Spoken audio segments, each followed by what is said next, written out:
안녕하세요. 2024년 세무사 1차 재무회계 기출문제 해설 해보도록 할게요. 다들 시험 준비하느라 고생 많으셨고요. 요번에 재무회계 조금 어려웠죠? 네, 제가 보기에도 조금 많이 어려웠어요. 보니까 예상되는 범위를 넘어선 지엽적인 문제 이런 건 안 나왔는데 그냥 거저 먹을 수 있는 문제 거의 안 나왔고요. 또 풀 수 있는 문제긴 하지만 시간이 많이 걸리게 세팅된 문제들이 되게 많았거든요. 그래서 이번 시험은 시간 많이 걸리는 문제 거르고 빨리 풀 수 있는 문제 그나마 많이 풀고 원가하게 풀고 그 다음에 남는 시간에 시간 오래 걸리는 문제들 건드리는 그런 친구들이 좋은 성적을 거둘 수 있지 않았을까 생각이 들어요. 일단은 대략적인 총평은 요 정도 하고 바로 문제 1번부터 풀어보도록 할게요. 먼저 1번은 한국채택국제회계에서 인정하는 회계정책 변경에 해당하는 것을 모두 골라보래요. 이거 두 가지 뭐예요? 첫째, 한국채택국제회계 기준이 변경을 요구하는 경우. 그 다음에 두 번째는 바꾸는 것이 목적 적합성과 신뢰성을 증대시키는 경우. 어디 있어요? 회계정책 변경, 니은. 한국채택국제회계 변경을 요구하는 경우. 그 다음에 목적 적합성과 신뢰성이 디귿에 있네. 이렇게 해서 3번 니은 디귿이 정답이에요. 그 다음에 기억이랑 여기 리을은 회계정책의 변경 맞아요? 아니에요? 아니에요. 기억 리을은 회계정책의 최초 적용이고요. 얘네들은 소급법 적용 대상이 아니다. 그 다음에 미음은 한국채택국제회계에서 인정되지 않는 회계정책을 적용하다가 이를 한국채택국제회계 기준이 허용하는 방법으로 변경하는 경우라고 돼 있네. 얘는 어디에 해당해요? 얘는 오류 수정에 해당하는 것이고.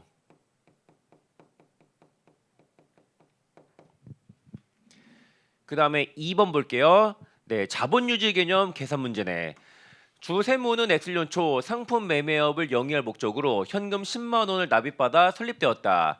그래서 우리 회사의 기초 자본은 납입 자본 10만 원으로만 구성이 돼 있고 딴 건 아직 없다.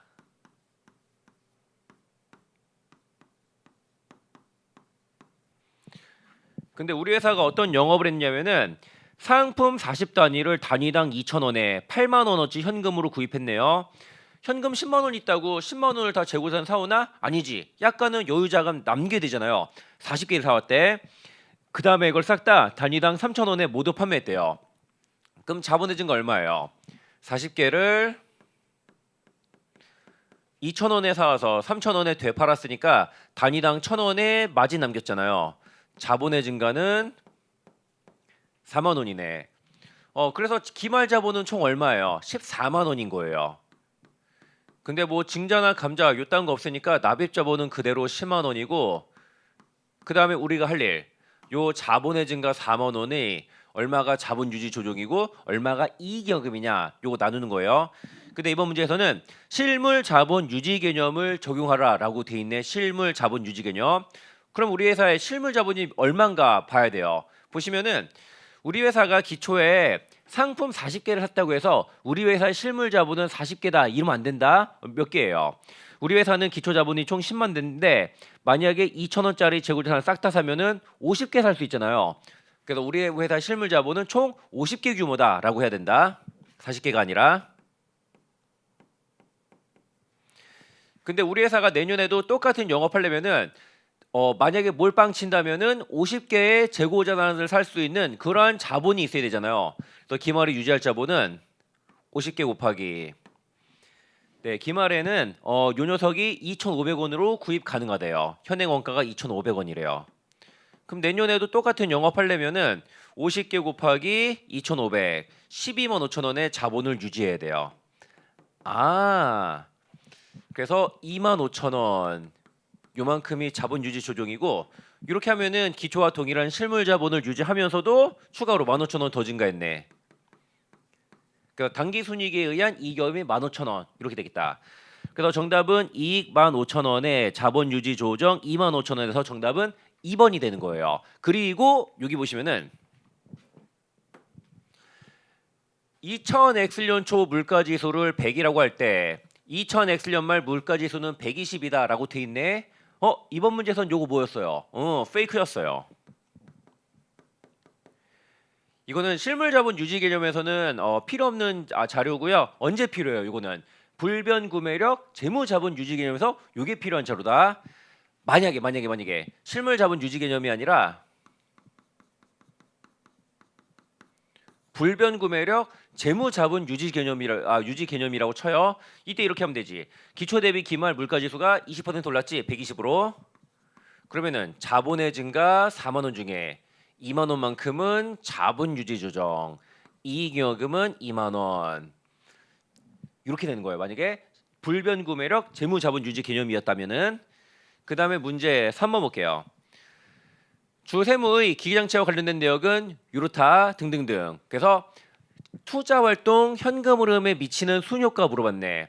그래서 기기장치 취득으로 인한 현금 유출액, 기기장치 처분으로 인한 현금 유입액 요거 두 개의 합계가 얼마인가 물어봤어요. 그러면은 분석 한번 해볼게요. 자료를 보니 기초가 40만 원에 5만 5천 원.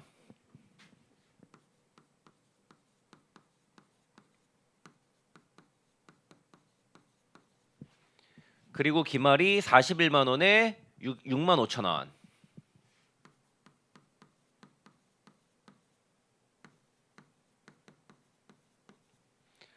그 다음에 자료를 보니까 단기 중에 기기장치를 10만 원에 취득했대요.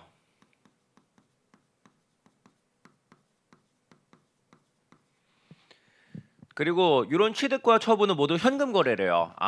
투자활동 현금 흐름에 기기장치를 취득하느라고 10만 원 지출된 게 있네.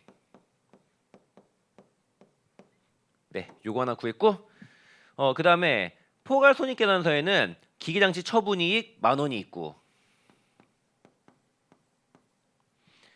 그 다음에 감가상각비 4만 원이 보고되었대요. 감가상각비만큼 요 감가상각 누계액이 증가잖아요. 이렇게 하고 나니까 처분한 기기장치의 취득원가가 나오지. 40만 원 더하기 10만 원 빼기 41만 원 하니까 9만 원이요. 그리고 이렇게 하고 나니까 처분한 자산에 딸려 있는 감가상각 누계액 나오잖아요. 5만 5천 원 더하기 4만 원에서 6만 5천 원 빼주시면은 3만 원 나오네. 처분한 기계는 취득원가 9만 원에 딸려 있는 감가상각 누계액이 3만 원이라서 장부 금액이 6만 원인 경우 이거를 팔아먹는 관련해서 처분이익이 만 원이니까 처분 대가 얼마라는 거예요? 7만 원 받고 팔았다. 이거예요. 그래서 투자활동 현금 흐름은 취득한으로 10만 원 나가고 처분해서 7만 원 들어오고 투자활동 순현금은 3만 원 유출. 네, 이렇게 구하면 되겠네. 그래서 3만 원 유출이니까 정답은 1번이었네요. 그 다음에 이어서 문제 4번. 자, 문제 4번은 조금 어렵게 나왔지. 5년짜리 연속 상환 사채인데 그 와중에 3년 초에 조건 변경을 한 거예요. 자, 여러분들 요 문제 시간 좀 많이 걸리는 문제거든요. 근데 이렇게 1번부터 5번까지 하나하나 뜯어봐야 되는 경우는 1번, 2번 이런 데 정답이 있는 경우 본 적이 있어 없어요?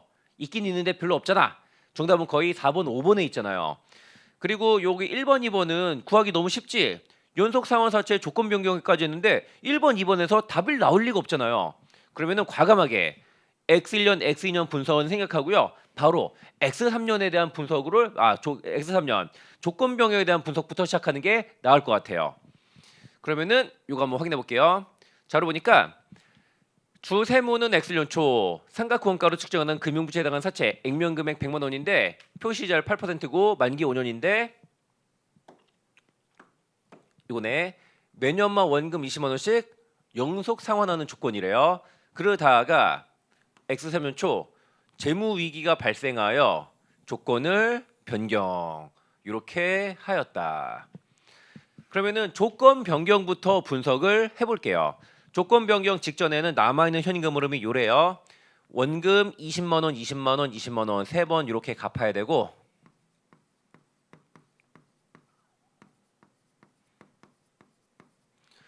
그 다음에 액면 이자율이 8%예요. 그럼 X 3년 말에는 60만 원에 8% 4만 8천 원. 그 다음에 4년 말에는 40만 원에 8% 3만 2천 원. 5년 말에는 16,000원 이렇게 이자를 내는 조건이었다. 그 다음에 최초의 유효이자율이 10%예요.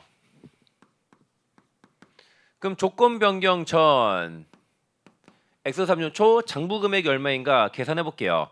24만 8천원 곱하기 0.9091, 그 다음에 23만 2천원 곱하기 0.8265, 그 다음에 21만 6천원 곱하기 0.7513 하니까 579486 나오네.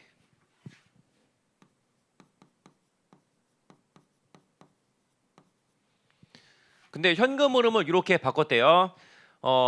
원래는 연속 상환인데 60만 원을 싹 다 X 5년 말에 상환하는 걸로 바꿔주고, 그 다음에 무이자로 이렇게 바꿔줬대요. 그래서 요거 실질적 조건 변경이 맞냐 아니냐 요거 한번 따져볼게요. 그럼 미래 현금 흐름을 10% 할인한 현재 가치 계산해 보면 되지. 60만 원 곱하기 0.7513. 네, 45만 780원.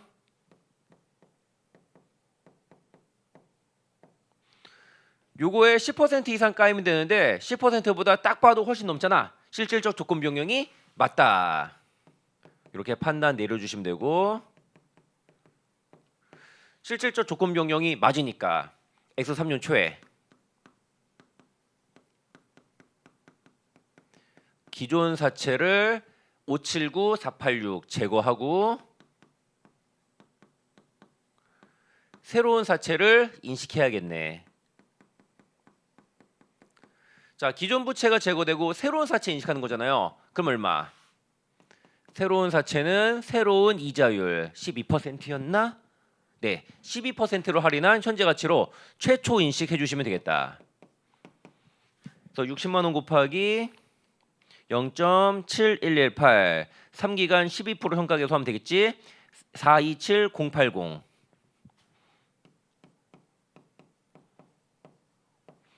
회계 처리 이렇게 하면 돼요. 427080에 대체 안 맞는 거 조건 변경 이익 579486 빼기 427080 하니까 15만 2,406원 나오네. 이렇게 풀면은 나름 시간 안에 충분히 공략이 가능할 수도 있지 않았을까 생각이 드네. 그럼 우리 3번부터 확인해 볼게요. 3년 초 조건 변경 시 제거될 사채 장부 금액은 60만 1,920원이 아니라 얼마? 579486이 제거되고요. 그 다음에 4번 X 3년 초 조건 변경 시 새로 인식할 사채 장부 금액은 45만 780원이 아니라 얼마? 42만 7,080원이고 4번도 아니고. 5번 3년 초 조건 변경으로 인해 인식할 조정이익은 15만 2,401원이다. 나는 15만 2,406원 구했는데 5원은 단도차니까 5번이 맞구나. 이렇게 5번 해주시면 되겠다. 아니면은 이거 봐도 오래 걸리잖아요. 정답은 거의 대부분 4번이나 5번이에요. 그래서 4번이나 5번 빠르게 찍고 다른 문제 시간 투자하는 것도 괜찮은 전략이었을 거다라는 거예요. 혹시라도 이게 1번, 2번 이거 확인해 본 친구들 있는 건 아니겠지? 이런 데서 정답이 나올 리가 없잖아요. 그 다음에 5번 볼게요. 이것도 좀 시간 많이 걸리게 세팅된 문제네. 어렵진 않은데 볼게요. 주 세무는 X년 초 다음 같은 조건의 비분리형 신주 인수검사채를 액면 발행했다. 액면 발행했으니까 현금 받은 거 액면 금액이랑 똑같은 100만 원이라는 것이고 자료들이 등등등 나와 있는데 X년 초 40%가 행사되었대요. 자, 얘도 1번, 2번, 3번, 4번, 5번 물어보잖아요. 그럼 4번이나 5번 중에 하나겠지. 정답 몇 번이지? 예, 5번이네. 그러니까 4번이나 이런 거는 4번이나 5번 중에 빠르게 찍고 다른 문제 시간 투자하는 것도 괜찮다. 네, 제대로 풀어볼게요.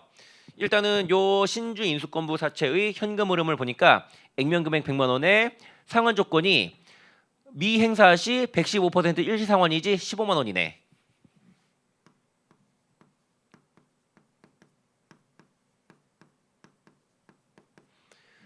그리고 액면 이자율이 5%, 5만 원씩.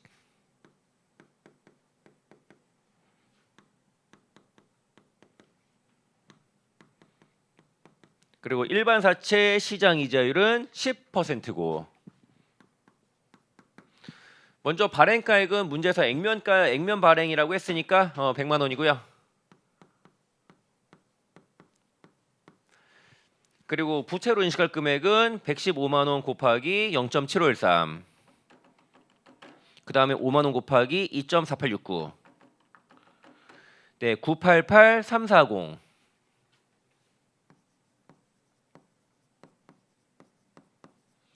그 다음에 신주 인수권 대가는 나머지 11,660원 해주시면 되겠다.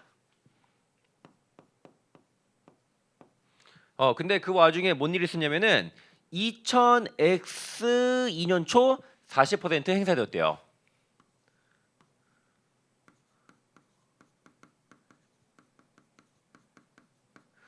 그럼 40% 행사되는 시점의 회계 처리를 보여드릴게요.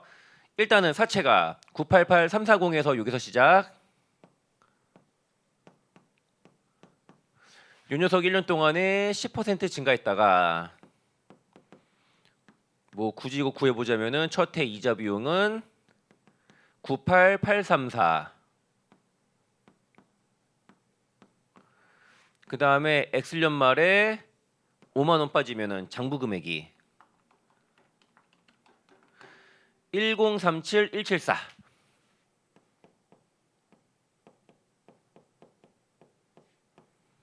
자, X년 초 1037174. 그 다음에 X 2년 초에 40%가 행사돼요. 그럼 여기다가 X 2년 초 40% 행사되는 회계 처리를 해볼게요. 먼저 얘는 신주 인수거부 사채니까 현금 받고요. 그 다음에 지금은 여기 할증금이 있는데 40% 행사되니까 할증금이 얼마 없어져요. 오. 할증금 40%, 15만 원에 40%는 6만 원이지 없어지잖아요. 할증금의 현재 가치가 제거되겠네. 그러면은 상대 계정은 자본금의 주발초, 자본은 빨간색으로 할게요. 그리고 신주수건 대가는 주발초로 대체할 수도 있는데 문제에서 대체하는지 여부는 제시가 안 돼 있네. 대체를 해도 하나 안 하나 정답이 똑같은 거다. 뭐 주발초 물어보는 게 아니라면은 대체하든 말든 똑같잖아요. 근데 대체한다라고 일단은 가정을 할게요. 신주 인수권 대가 주발초 이런 식으로. 얘는 귀찮으니까 일단 이렇게 할게요. 요거 주발초 안 물어보더라고. 그 다음에 현금 유입액 얼마예요? 그 조건을 보니까 사채 액면 2만 원당 보통주 한 주를 2만 원에 인수한다. 신주 인수권은 총 50장이고요. 그거에 40%가 행사됐으니까 20장이네. 그래서 20장 곱하기 한 주당 2만 원이니까 40만 원. 그 다음에 제거되는 부채 얼마예요? 6만 원의 현재 가치가 제거되잖아요. 6만 원 나누기 1.1 두 번 하면 되겠지? 네, 49,587.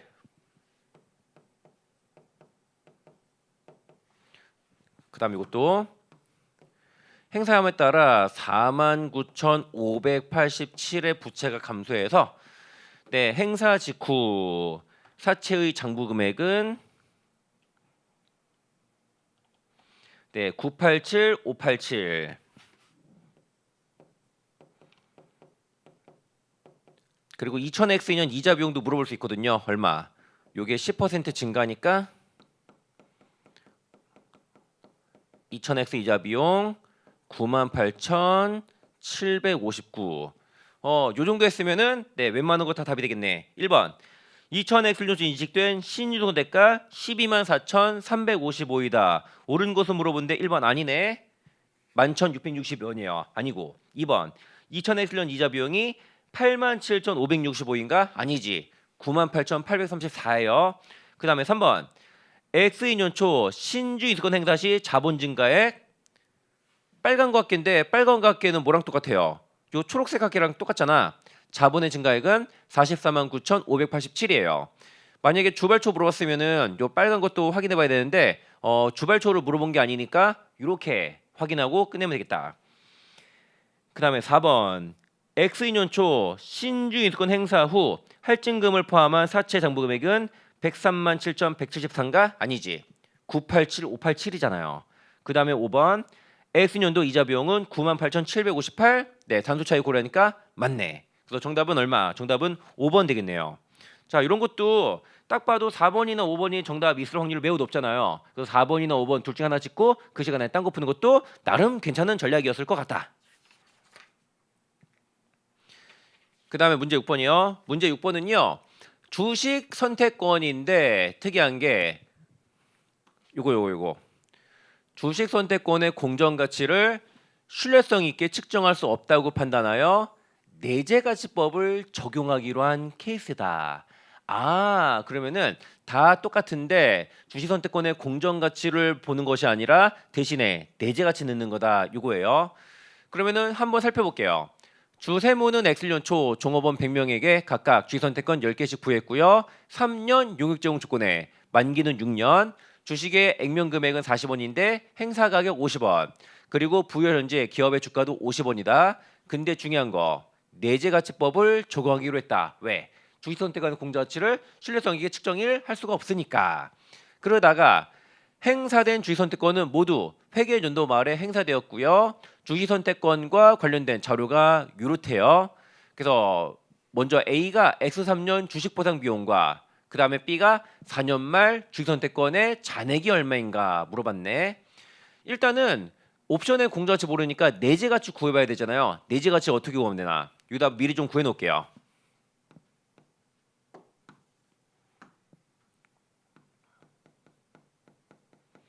내재가치는 주가에서 행사가 50원 빼면 되잖아요.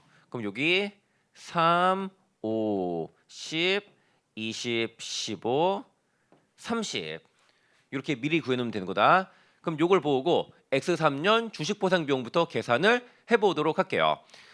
X년 말 총 예상되는 비용 얼마예요? 2000X년 2년 실제로 13명이 퇴사했고 2년 말에는 추가 7명이 더 퇴사할 걸로 예상했네. 그럼 예상되는 가득 인원이 80명이에요.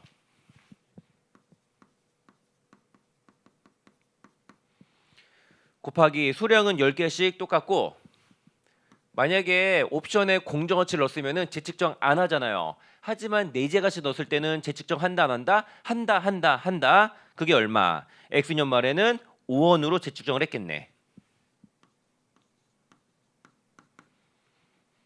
80 곱하기 10 곱하기 5 하니까 이게 4,000원이 나와요. 가득 비율은 3년 가득 조건이니까 3분의 1, 3분의 2, 3분의 3이고 우리 X1년 거는 생략할게요. 그래서 2000X2년 X년 말 현재 누적 비용 얼마? 4,000원에 3분의 2 하면 되잖아요. 네, 2667. 자, 요거는 요거에서 요거 빼야 되는데 맘만 먹으면 구할 수 있는데 구할 필요 없으니까 안 구할게요. 그 다음에 3년 말 볼게요. X3년에 실제 퇴사자가 좀 많네. 15명이요. 그럼 누적으로 28명이 퇴사했고 72명이 가득되었다.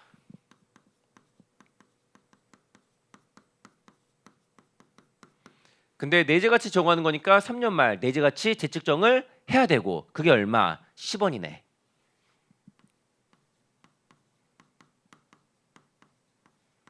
그래서 7,200.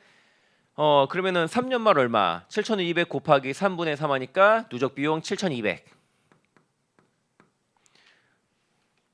여기서 작년 말까지 누적 2667 하니까 4533. 그리고 3년 말에 바로 행사한 사람이 있을 수도 있는데 네, 3년 말은 없네. 4년 말부터 행사가 시작되었다. 그러니까 여기까지만 고려하면 된다. 그래서 A 4533. 근데 이거 4533이 두 개네. B X 4년 말 주식 선택권도 구해 보도록 할게요. 보시면은 72명이 가득되었고 인당 10개니까 주식 선택권은 720개예요. 곱하기 X 4년 말에 뭐 해야 돼요? 이거 내재가치로 재측정 해야 되잖아요. 4년 말 내재가치가 20원이에요.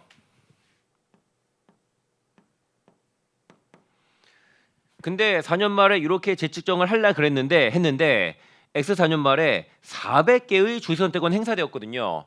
그럼 4년 말 남아있는 주식선택권 몇 개? 320개겠네.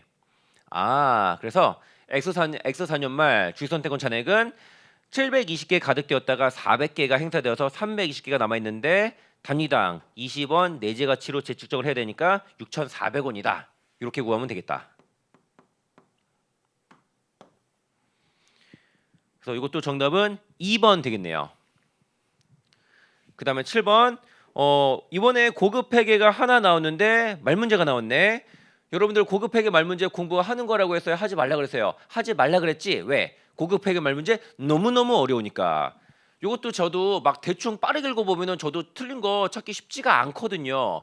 그래서 저 뭐라 그랬어요? 고급 회계 말문제 나오면은 두 번째로 긴 게 정답일 확률이 높다라고 했잖아요. 두 번째로 긴 게 어느 거야? 5번이 제일 길고 2번이 그 다음이네. 이럴 때는 2번 찍는 게 가장 좋은 대안이다. 그 시간에 딴 거 보자고. 근데 정답 몇 번이야? 아이고 4번이네. 자 4번 왜 틀렸는지는 알려드리고 지나갈게. 투자자는 피투자자에 대한 힘이 있거나 투자자의 이익 금액에 영향을 미치기 위하여 피투자자에 대한 자신의 힘을 사용하는 능력이 있을 때 피투자자를 지배한다. 자 의결권의 과반 이상을 획득해서 피투자자를 지배한다면 연결 재무제표 작성 대상이 되는 거잖아요. 그걸 하기 위해서는요. 힘이 있거나가 아니에요. 있고 투자자의 이익 금액에 영향을 미치기 위하여 이게 돼야 돼요. 있거나가 아니라 둘 다 있어야 되니까 있고라고 해야 된다. 4번이 그래서 틀렸네. 그 다음에 8번 주 세무는 제품 A를 2,000원에 판매하기로 계약을 체결. 이 계약의 일부로 앞으로 30일 이내 2,000원 한도 구매에 대해 30% 할인권을 고객에게 주었다. 근데 판촉 활동을 위해 앞으로 30일 동안 모든 판매에 대해 10% 할인을 정할 계획인데 10% 할인은 30% 할인권에 추가하여 사용할 수 없다. 이런 상황이다. 어떤 고객에게 제품 A를 2,000원에 팔았는데 거기다가 할인권을 끼워준 거예요. 30% 할인권. 근데 그 30% 할인권이 없어도 다른 고객들 다 10% 기본 할인을 다 받는데요. 그러면 이거 30% 할인권이라고 볼 수 있나? 아니지. 20%짜리 할인권이라고 봐야 된다. 왜? 원래 기본 할인 10%에 10% 있는데 추가 할인 20% 더 받게 만들어주는 거니까. 그 다음에 주 세무는 고객의 80%가 할인권을 사용하고 추가 제품을 평균 1,500원에 구매할 것이라고 추정했을 때 제품 판매 시 배분될 계약 부채는 얼마인가 물어봤다. 해볼게요.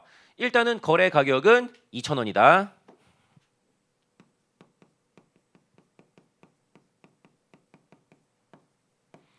여기서 수행 의무 식별해 볼게요. 첫째 뭐예요? 제품 A를 고객에게 인도하는 거.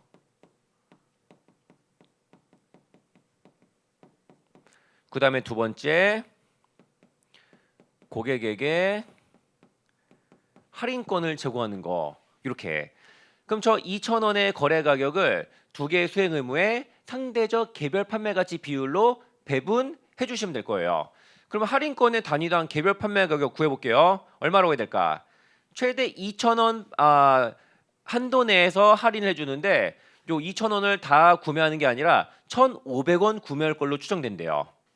그러면은 추가 구매액 1,500원.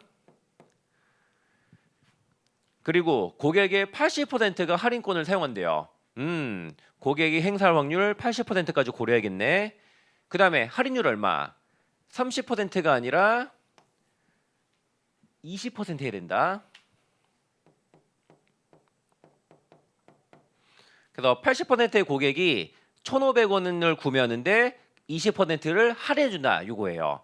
그래서 할인권의 개별 판매 가격은 1,500 곱하기 80% 곱하기 20%하니까 240 나오네. 그래서 할인권의 개별 판매 가격은 240원이에요. 근데 제품의 개별 판매 가격 얼마인지 나왔어요, 안 나왔어요? 안 나왔지? 그러면은 얼마라고 밖에 볼 수밖에 없나? 2,000원이라고 볼 수밖에 없다. 자, 웬만하면은 이런 경우 제품 A의 개별 판매 가격은 2,000원이다 이렇게 제시하는데 제시가 없거든요. 이럴 때는 센스 있게 2,000원이겠지 하고 미루어 짐작해야 된다. 이런 걸로 이의 제기를 좀 노려보자라는 얘기를 하는 친구들도 있는데 솔직히 안 될 것 같아요. 그러면 요거 배분해 볼게요. 2,000 곱하기 제품의 배분될 금액은 2,240분의 2,000.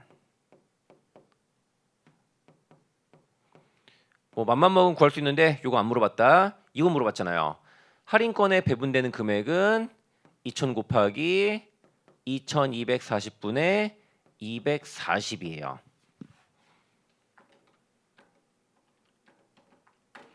네, 반올림에서 214 나오네. 그래서 전체 거래 가격 중에 요거는요. 수행 의무 이행한 거니까 매출 잡고요. 214는 계약 부채 잡아주시면 되겠다. 그래서 요 214 물어보는 거였다. 정답은 1번. 그 다음에 9번 볼게요. 재고자산 회계 처리에 관한 설명으로 옳은 것은 1번. 재고자산의 매입원가는 매입가격의 수입관세와 제세금, 매입운임 하용료, 그리고 완제품 원재료 및 용역의 취득과정에 직접 관련된 기타 원가, 리베이트 및 기타 유사 항목을 가산한 금액이다. 어디가 틀렸나요? 자, 리베이트 및 기타 유사 항목은 가산한 게 아니라 리베이트 등등등은 차감하셔야 되잖아요.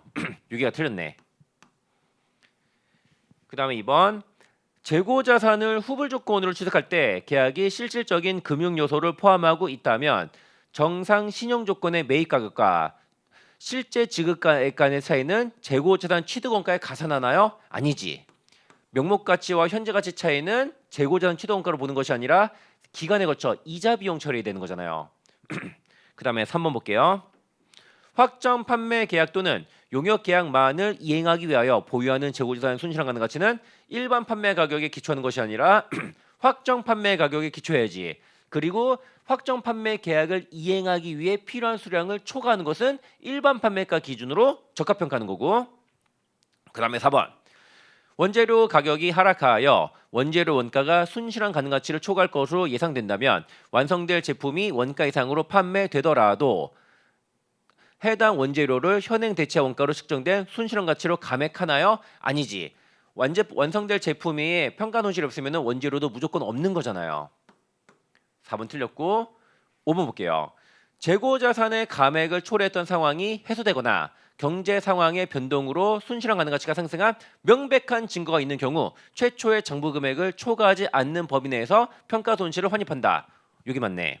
그래서 평가 손실의 환입은 매출원가에서 차감하거나 아니면은 작년에 평가 손실을 판관비로 인식했으면은 올해 환입은 판관비에서 차감해 주시면 된다. 그 다음에 문제 10번으로 넘어가 볼게요. 그리고 잠시 체크 잡기 있어서 잠깐만요.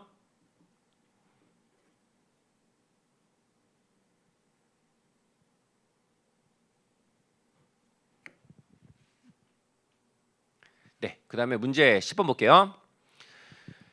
2000X년 초 설립된 X년 초 설립됐는데 재고자산 적합평가 들어가네. X년 초 설립된 뭐라고 봐야 돼요? 기초 재고자산 없고 기초 재고자산 평가 충당금 없다라는 소리. 단일 상품만을 판매하고 있으며 재고자산에 대하여 가중평균법을 정하고 있고 기말 장부상 재고와 실제 재고를 함께 확인하는 병행법을 쓰고 있네.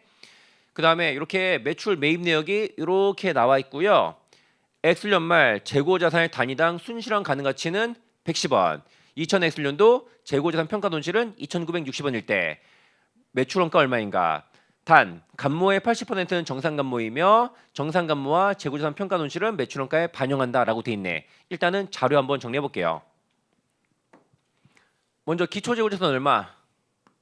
빵. 그러면은 금액도 당연히 빵. 그 다음에 매입액 계산을 해보도록 할게요. 먼저 300개 곱하기 100원, 300개 곱하기 120원, 400개 곱하기 130원 하니까 11만 8천원 나오네. 그 다음에 수량이 300, 300, 400이니까 1000개.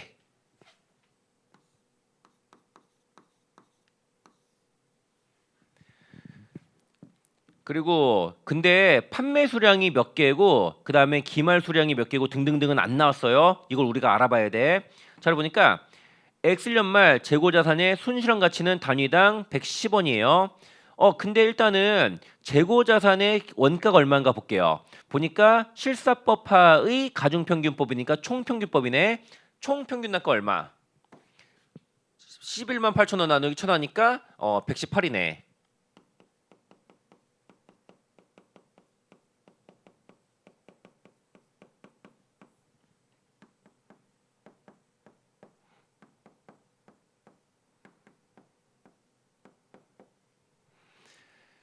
근데 여기에 뭐라고 돼 있냐면은 재고자산 평가 손실이 2,960원이래요.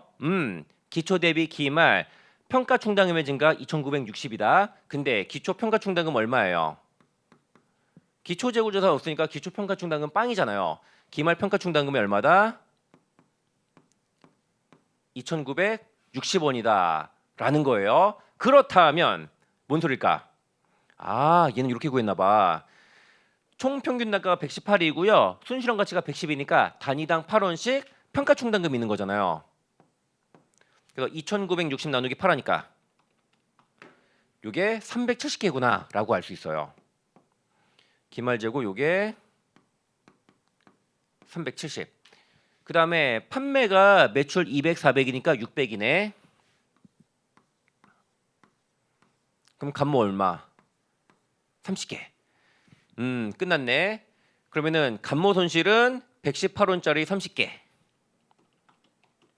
요게 3,540원. 그 다음에 기말재고자산 원가는 118 곱하기 378이니까 43,660원. 그 다음에 요거 판매된 재고자산 원가는 11만 8천원 빼기 3,540원 빼기 43,660원 하니까 7만 800원. 끝났네. 그러면은 매출 원가 계산해 볼게요. 일단은 판매된 재고자산 원가 7만 800원 깔아주시고,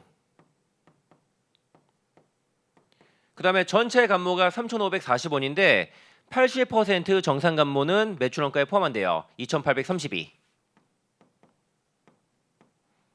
그 다음에 재고자산 평가 손실은 기초 대비 기말 평가 충당금의 증가분 2,960, 이것도 매출 원가에 포함한다 그랬고, 그래서 7,800원 더하기 2,832 정상 간모 더하기 평가 손실 2,960원까지 더하니까 76,592원. 정답은 4번 되겠네요.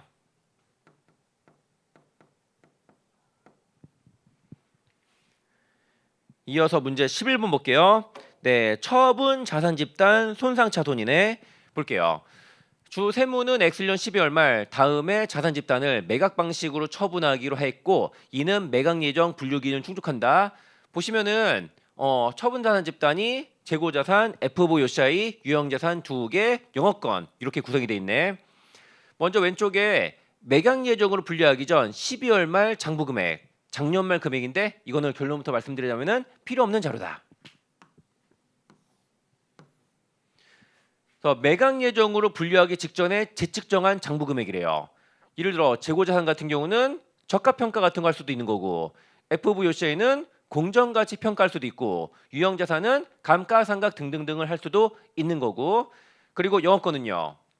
상각 대상 자산이 아니니까 그대로 1,000원인데 얘는 처분 자산 집단 손상 검사 시 손상 차손 배분을 이제부터 받아야 돼요. 근데 보니까 현재 처분 자산 집단의 장부 가치는 7,000원인데 순 공정 가치 4,000원으로 추정했대요.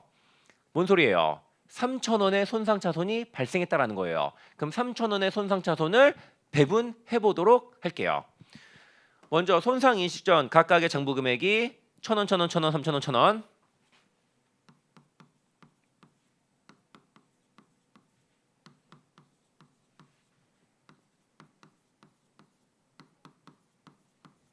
합계 7,000원. 근데 처분자산 집단 전체의 순공정가치가 4,000원이에요. 그렇다면 손상은 3,000원이 발생했네. 일단 누가 먼저 손상 배분받아요?